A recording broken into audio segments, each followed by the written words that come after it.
Hello, Akari joining. Hi, Arkady. Hello. We have Doug. Hey, we have everyone on the line, I think, right now. So, yeah. Great. Hi. Hello, Doug. This is Louis Magraner speaking from JP Morgan. Hello, Louis. Hey, Doug. Thank you very much for making yourself available. No problem. Especially at short notice, so really appreciate it. Maybe I can just kind of introduce ourselves, and if you could do perhaps the same thing. Have we got Arkady on the phone? I'm on, but I'm going to be on mute because I'm just. Okay, I'm great. I just wanted to. You carry. Yeah. Exactly. You carry on. I'm. Great. So Doug, I basically work in the investment banking team covering the chemical sector with Arkady, who is leading the team. So yeah, we pretty much focus on chemicals across EMEA, and you've got Maria and Matthias who are supporting me basically.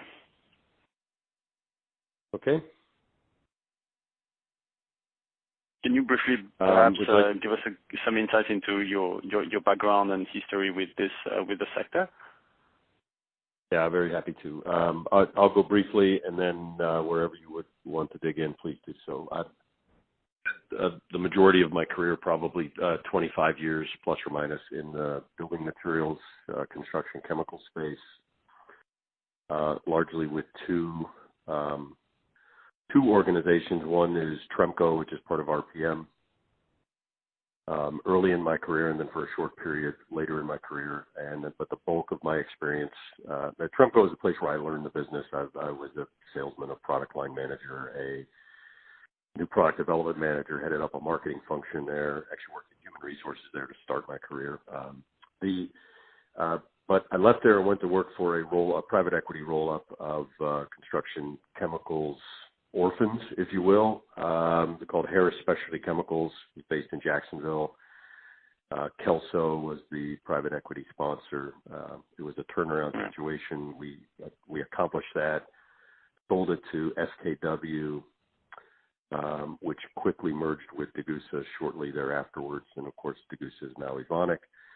I stayed on after the sale, and eventually I became vice president of sales for the North American unit, and then I became president and CEO of what was called at that point in time Degussa Building Systems, separate legal entity, complete independent P&L, and the like. And then in 2006, which you're probably familiar with, BASF purchased Degussa Construction Chemicals globally. Degussa at the time had some challenges and needed to sell off what had become one of their most valuable assets during their ownership period. They needed to raise cash.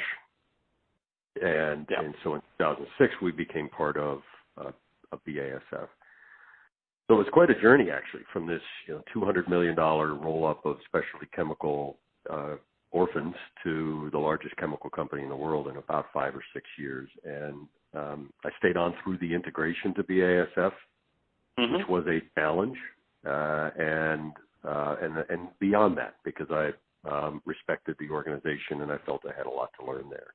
My role was unchanged, leading the North American, what would now be called construction systems business inside of BASF. A title and structure changed because BASF collapsed all our legal entities and so on. I stayed in that role, and then my last step was as the head of global strategy for the construction chemicals business overall. And so I've had quite a number of years, hands-on experience in the field, also a lot of strategic and senior leadership roles within the business. Oh, that's great. Okay. No, I think, that's exactly, I think you've got the right profile for the type of questions that we have. So perhaps I suggest let's, go straight into the topic. You've seen probably that BASF has announced that they will be selling the construction chemicals business.